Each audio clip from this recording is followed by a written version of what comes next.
지금 직업이 변호사시잖아요. 예, 그렇습니다. 그런데 어떤 계기로 개헌이라는 주제에 관심을 갖게 되셨는지 참 궁금한데요.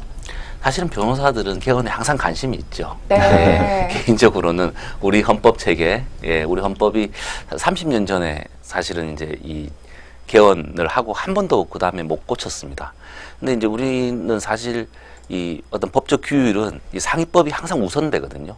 그러니까 이 상위법의 한계 내에서 하위법이 정해지는 것이기 때문에 이 상위법에서 좀 더 내용이 풍부하고 국민들이 요구를 잘 반영할 수 있고 또 시대 정신이 충실하게 헌법에 담겨져 있다면 우리가 또 하위법을 만들거나 이런 데 굉장히 도움이 많이 되겠다 이런 생각을 했던 것이고요. 이 지방분권 같은 경우에도 지금 현행 헌법으로는 단 2개 조문밖에 없습니다. 지방자치에 대해서. 근데 지금 지방자치가 굉장히 많이 발전하고 있지 않습니까? 또 중앙에서 중앙집권적으로 문제를 해결할 수 없는 그런 상황이고요. 각 지역의 특색에 맞게 발전해 나가야 되는데 이 헌법이 이 정도의 규율을 가지고 우리 충분히 지방자치 내용을 담아낼 수 있느냐. 또 권력이라는 건 항상 중앙에 집중되려는 그런 또 속성이 있어서 그걸 헌법에서 명확하게 지방분권 또 지방자치를 또 강하게 보장하는 그런 내용이 규정되지 않으면 사실은 중앙정부는 지방정부를 마치 하부기관처럼 이렇게 대하려는 그런 유혹에 쉽게 빠집니다. 지난 정부에서 그런 사례들이 많이 있었죠. 예를 들어서 뭐 성남에서 이렇게 무상교복이라든지 뭐 이렇게 청년배당 이런 데 대해서 중앙정부가 굉장히 많이 문제를 제기했습니다. 네.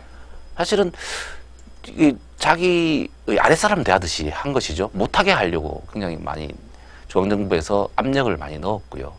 그런 부분에서 이게 과연 지방자치의 그런 이념에 비춰볼 때 이게 타당한 것이냐, 허용될 수 없는 것이다 이렇게 생각을 하는 것이고, 그러면 우리는 그런 일이 반복되기를 원하지 않는 것이죠. 그러면 헌법에 명확하게 지방의 일은 지방에서 알아서 한다, 중앙정부가 간섭할 수 없다라는 부분은 좀 명확하게 좀 규정하자. 그래서 그런 지방의 권한을 정확하게 규정하면 지역 주민들이 훨씬 더 행복해질 것이다 이렇게 보는 거죠.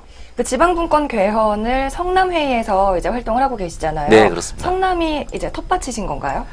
예, 제가 주로 활동하는 공간이 성남이다 네. 보니까 저는 지방분권 개헌 성남회의 공동대표를 맡고 있고요. 또 전국적으로는 전국자치분권 개헌 추진본부가 또 있습니다. 거기 이제 또 기획위원장을 또 맡고 있습니다.